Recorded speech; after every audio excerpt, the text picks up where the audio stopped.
Welcome to this condensed version of our live webinar on syndicated mortgage rule changes as of July 1st, 2018, presented by the Real Estate and Mortgage Institute of Canada. My name is Joe White, and I will be your facilitator. Bit about me: I've developed and will be presenting this webinar. I've been in the industry since 1988 and have been involved in teaching since 1996. I was the part-time program coordinator in the Financial Services Underwriting program at Seneca College, a 14-course program required to become a broker in the previous licensing process. I also taught and developed several courses in that program. In 2008, I founded REMIC. In addition, I'm a principal broker of my own brokerage, founder of AmiPros, author of several books, including the textbook used by the REMIC Mortgage Agent course for licensing, and I've taught a lot of students to become licensed mortgage agents and brokers. In other words, I love this industry and I am happy to be delivering this webinar today. Okay, enough about me, let's get started. Here's our agenda for this webinar. I'm going to briefly talk about some upcoming courses or how to find out about them, and then we're going to get right into the new syndicated mortgage rule changes. We'll first take a look at the effective date, and then break down the definition of a qualified syndicated mortgage versus a non-qualified syndicated mortgage. We'll talk about disclosure requirements for non-qualified syndicated mortgages, suitability, limits, information disclosure, complaints, policies and procedures, and then we'll wrap it up with a summary and talk about what's next. To view our upcoming courses and webinars and so on, please feel free to visit us at remic.ca/events, and this will include in-person and online paid workshops and other fantastic offerings designed to help in your success. So I strongly urge you to check it out and see if there might be something of benefit there to you. I'm going to start with a disclaimer. Note, this is not legal advice. Seek independent legal advice and/or the advice of your principal broker for all questions covered in this webinar and concerning regulatory changes. All right, we'll start off with the effective date. The changes to this legislation are effective as of July 1st, 2018. The amendments are to Regulation 188/08, Mortgage Brokerage's Standards of Practice. If you want to have a look at the entire legislation that also highlights those changes, please go to the web address at the bottom of this slide. Okay, let's have a look at what a qualified syndicated mortgage is. To be considered a qualified syndicated mortgage under the new legislation, it must first be negotiated or arranged through a mortgage brokerage. Second, it must secure a debt obligation on property that is used primarily for residential purposes, includes no more than a total of 4 units, and if used for both commercial and residential purposes, includes no more than 1 unit that is used for commercial purposes. At the time the syndicated mortgage is arranged, the amount of the debt it secures, together with all other debts secured by mortgages on the property, so anything in priority or with the same priority as the syndicated mortgage, can't exceed 90% of the fair market value of the property relating to the mortgage, excluding any value that may be attributed to proposed or pending development of the property.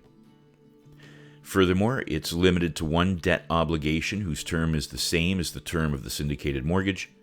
The rate of interest payable under it is equal to the rate of interest payable under the debt obligation. In addition, if the syndicated mortgage is securing a debt obligation for the construction or development of property, then that is not a qualified syndicated mortgage. So all of these characteristics must be in place, but even if they are, if it is for construction or development of a property, then it wouldn't be a qualified syndicated mortgage. That brings us to a non-qualified syndicated mortgage, and this is referred to simply as a syndicated mortgage in the legislation. This is defined as a mortgage that secures a debt obligation in respect of which 2 or more persons are direct or indirect lenders or investors. In other words, any syndicated mortgage that does not meet the definition of a qualified syndicated mortgage is considered a non-qualified syndicated mortgage and requires the brokerage to follow specific rules, and these rules are much more robust than in a standard qualified syndicated mortgage. We are going to look at those requirements next. While the current disclosure requirements for mortgage investments will continue to apply to qualified syndicated mortgages as they are and as they have been, the legislation will likely result in the following forms being required for every non-qualified syndicated mortgage: a Know Your Client form, a suitability of the investment, and the investor-lender disclosure. These forms will be designed to meet the following regulatory requirements. Suitability. A brokerage shall consider the results of the written suitability assessment prepared under Section 24.1, and that is of Regulation 188/08, in determining whether an investment in or loan in respect of a syndicated mortgage other than a qualified syndicated mortgage is suitable for a lender or investor. So in regards to the suitability and the form, it's a requirement that before presenting an investment in or a loan in respect of a syndicated mortgage for the consideration of a lender or investor, the brokerage shall collect the following information from the lender or investor and take reasonable steps to verify its accuracy: the lender or investor's name, the lender or investor's age, financial circumstances, investment needs and objectives, risk tolerance, level of financial knowledge, investment experience, relationship with the brokerage, if any, and any other information required to prepare the lender or investor information form approved by the superintendent. This information will be used to prepare the lender or investor information form, the one that is approved by the superintendent, and ensure that the lender or investor signs it to attest to its accuracy. The brokerage will have to provide a copy of the signed lender or investor information form to the lender or investor and prepare a written suitability assessment using the form approved by the superintendent and provide a copy of it to the lender or investor. Limits. The legislation now introduces limits on syndicated mortgages.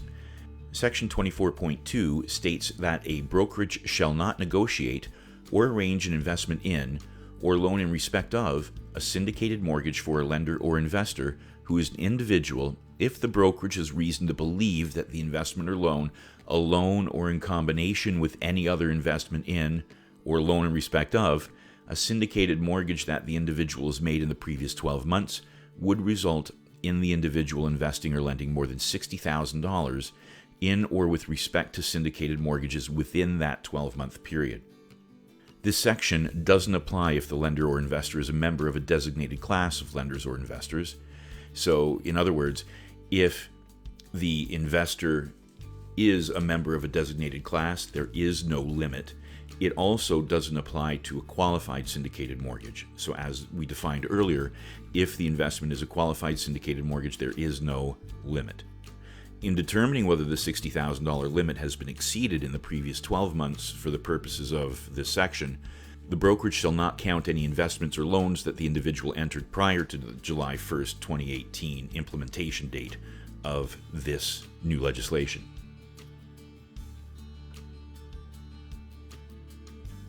In regards to the information disclosure, a brokerage shall give each lender or investor the following information and documents with respect to an investment in or loan in respect of a syndicated mortgage other than a qualified syndicated mortgage that the brokerage presents for consideration to the lender or investor. A completed syndicated mortgage disclosure form in a form approved by the superintendent signed by a broker, a copy of an appraisal of the property relating to the syndicated mortgage that satisfies the following criteria.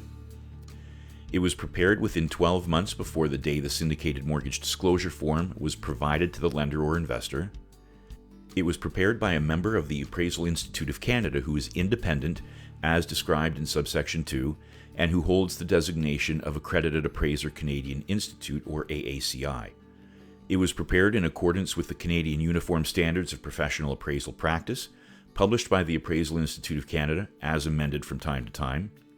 It provides an estimated market value of the property relating to the syndicated mortgage that reflects its condition and stage of development as of the day of the inspection or any day within 60 days after that date of inspection. and the estimated value of the property referred to in subparagraph 4 must not depend or rely on assumptions about proposed or future developments of the property, assumptions about proposed or future improvements to the property, or any other condition that is not in existence as of the date selected for the estimated market value of the property. In other words, this is looking at the as-is value of the property. If the investment is in, or the loan is in respect of, an existing mortgage, a copy of the mortgage instrument. If the investment is in, or the loan is in respect of, an existing mortgage, a statement indicating whether the mortgage is in arrears and whether any mortgage payments are delayed or owing. A copy of the certificate of mortgage interest, the assignment of the mortgage, or any other document that provides evidence of the investment or loan. If an agreement of purchase and sale in respect of the property relating to the syndicated mortgage has been entered into in the preceding 12 months and is available to the brokerage, a copy of the agreement of purchase and sale. Documentary evidence of the borrower's ability to meet the mortgage payments. A copy of the application for the mortgage and of any documents submitted in support of the application. If the investment is in, or if the loan is in respect of, a new mortgage, documentary evidence of any down payment made by the borrower for the purchase of the property relating to the syndicated mortgage. A copy of any administration agreement that is applicable to the lender or investor. A copy of any trust agreement that is applicable to the lender or investor. A copy of the commitment letter or document setting out the terms of the lender's or investor's commitment to advance funds to the borrower. The information already required to be given under sections 21, 22, and 23. A copy of any agreement that the lender or investor may be asked to enter into with the brokerage. And if the borrower is not an individual, one of the following. Both A, the borrower's financial statements for its most recently completed financial year that ended more than 120 days before the day the syndicated mortgage disclosure form was provided to the lender or investor, and for the financial year immediately preceding that financial year, and the borrower's interim financial statements from the day after the end of the most recently completed financial year to the end of the most recent interim period that ended more than 60 days before the day the syndicated mortgage disclosure form was provided to the lender or investor. So that was one option, both A and B. Or the borrower's financial statements for its most recently completed financial year that ended 120 days or less before the day the syndicated mortgage disclosure form was provided to the lender or investor, and for the financial year immediately preceding that financial year.